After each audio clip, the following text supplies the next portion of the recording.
Marami ang nakakapansin na sobrang ganda at blooming ngayon si Bea Alonzo.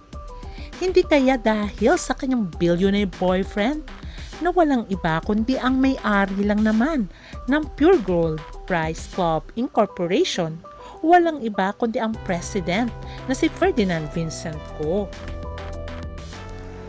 Matatandaan na naging trending ang mga photos na naglabasan na may kasama ang billionaire na si Ferdinand Vincent Co na isang babae. Nang alam ng lahat ay walang iba kundi si Bea Alonzo kasi the same lang ang lugar na pinuntahan nila. At base nga sa larawan at caption ay makikita na ang babaeng yun kahit nakatalikod ay Aura o si Bea Alonzo yun dahil sa features niya sa buhok at sa pananamit. Kaya naman, maraming spekulasyon na ito na di umano ang bagong boyfriend ni Bea Alonzo. Pero gaano katotoo na sobrang in love daw sa kanya itong si Vincent Co. At pati chopper ay ginagamit ni Bea Alonzo. At recently ay spotted ang dalawa papuntang Thailand. At meron na nga daw magaganap na proposal. Ating alamin ang buong detalye.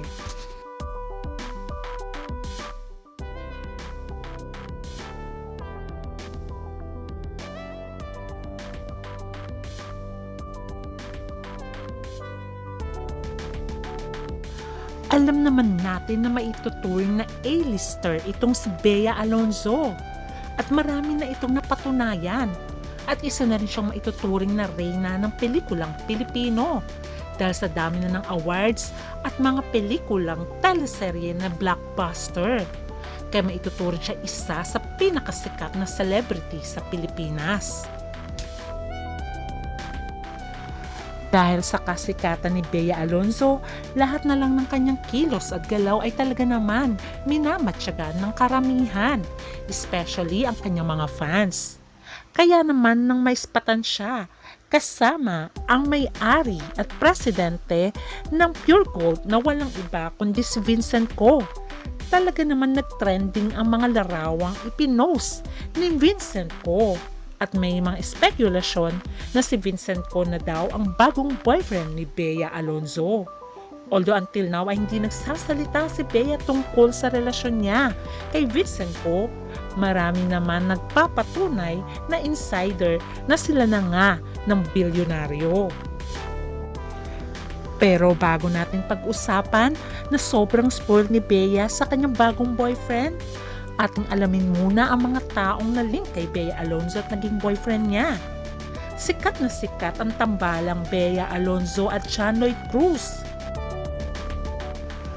Kaya naman sa Philippine history ng cinema ay hindi na matatanggal ang pangalang John Lloyd at Bea Alonzo na tumatak na sa isipan ng mga manonood, especially ang kanilang pelikulang Popoy at Basha na One More Chance at nagkaroon din ng A Second Chance. Although inamin ni John Lloyd at Bea na muntik-muntikan na silang magkaroon ng relasyon, pero mas pinili nila na mag-focus na lang sa kanilang karera. Pero ngayon ay meron na silang kanya-kanyang buhay at very supportive pa rin sila sa isa't isa. Nandun si John Lloyd nung time na nilaunch ni Bea ang The Bash. Kaya may ituturing ni Bea na si John Lloyd ay ang kanyang soulmate. Until now ay very close pa rin ang dalawa at si John Lloyd ay may sarili na rin karelasyon. Naging unang boyfriend ni Bea Alonzo ang late na si Miko Palangka. Siya ay teenager pa lamang noon. Hindi nagtagal ang kanilang relasyon. Samantalang after ni Miko ay dumating din si Zanjo Maruto sa buhay niya. Naging matagal din ang kanilang relasyon. Unfortunately, sila rin ay nagkahiwalay. After Zanjo Marudo, dumating sa buhay niya si Gerald Anderson. Tumagal din ng ilang taon ang kanilang relasyon. Kaya lang sila ay nagkahiwalay dahil daw sa third party. At ang itinuturong dahilan ay walang iba kundi si Julia Barreto. Although dinenay ni Julia at Gerald ang kanilang relasyon. Pero sabi nga nila, as the times goes by, darating din at lalabas din ang katotohanan, which is nangyari na umamin na rin mismo si Gerald at si Julia. After ni Gerald, ay nakarelasyon niya naman si Dominic Roque, na inamin naman ni Dominic na crush niya si Bea. Pero during that time ay walang inaamin si Bea.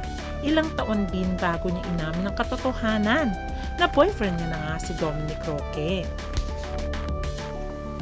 Until nag-trending nga at nag-viral ang videong nag-propose nga ito si Dominic Roque kay Bea Alonzo, which is tinanggap naman ni Bea.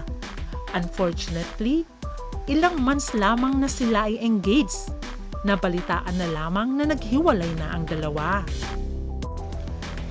Inamin ni Bea na si Dominic ang nakipaghiwalay sa kanya at mutual decision kung bakit tinapos na nila ang kanilang relasyon.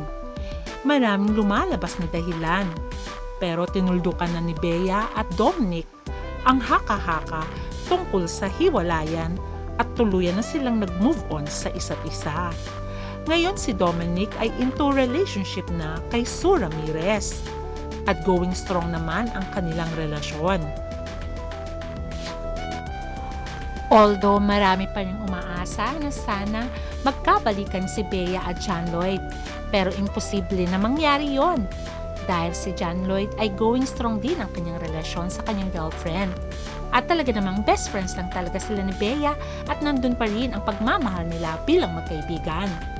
Until nag-trending nga ang larawan ni Bea kasama ang bilyonaryo na nagmamay-ari ng Pure Gold. At ito nga ay si Vincent Ko. Ilang days din nagte-trending ang larawan ni Bea Alonzo at ang Pure Gold na tagapagmana na si Vincent Ko sa social media. Hindi pa rin nga nakaka-get over ang mga fans dahil maraming masaya dahil nga finally ay natagpuan na ni Bea ang lalaking magmamahal sa kanya ng wakas. At ito ang wini-wish ng mga fans dahil sobrang bait daw nitong si Vincent Ko ayon sa mga insider at mga nakakakilala sa bilyonaryo.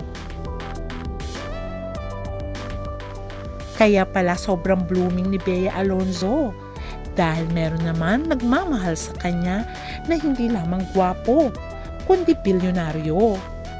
At ang nakakatuwa pa at nakakakilig ay sobrang in love daw ng bilyonaryo sa kanya. Walang iba kundi si Vincent Ko, ang nagmamay-ari at tagapagmana ng Pure Gold.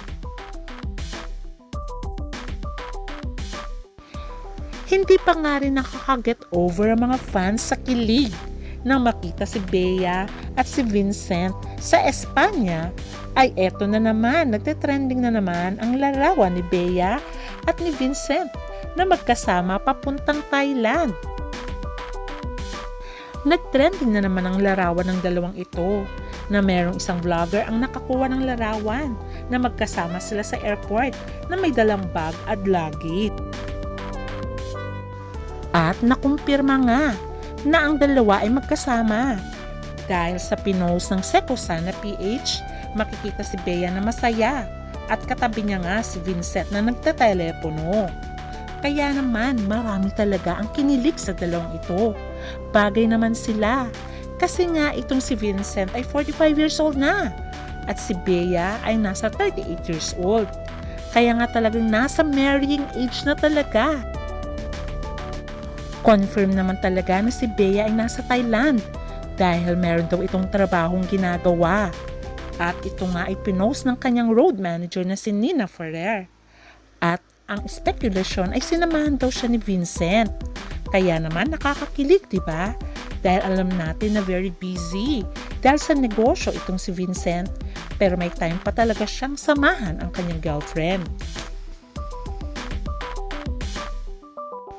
At alam nyo ba na talaga daw pinapasundo nitong si Vincent si Bea kasi nga nag-shooting mismo si Bea sa Siargao kung saan ay pinasundo nga ito ni Vincent sa chopper kasi nga may sakit ang kanyang girlfriend. O di ba naman nakakatuwa? Kahit sino naman girl ay mai-in love dahil napaka-sweet at galante naman ni Vincent kay Bea Alonzo. Kaya naman sabi ng mga fans, sana all daw. Pero ano tong kumakalat na balita? Tungkol di umano sa paghahanda ng isang kasalan sa Europe. At sa Spain daw to gagawin. Ito ang pinag-uusapan matapos mapabalita ang tungkol sa bakasyon ng rumored sweethearts na si Bea Alonzo at ang mayamang negosyanteng si Vincent Ko. Pero gano'ng katotoo na meron nga daw shooting na ginanap sa Spain kung saan ay nagkaroon ng engagement shoot si Bea at si Vincent. At ang kinuha nga daw nila isang sikat na concept studio na kilalang nagko-cover ng mga sosyal na kasalan at events. At ayon pa nga sa balita ay mahal na mahal daw ni Vincent Ko itong si Bea at talagang gusto niya na daw mag-asawa kasi 45 years old na siya.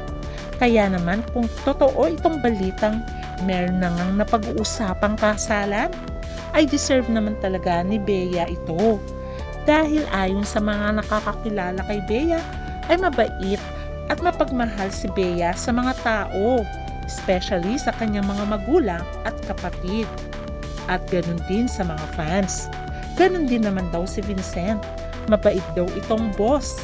At talaga namang magalang pa.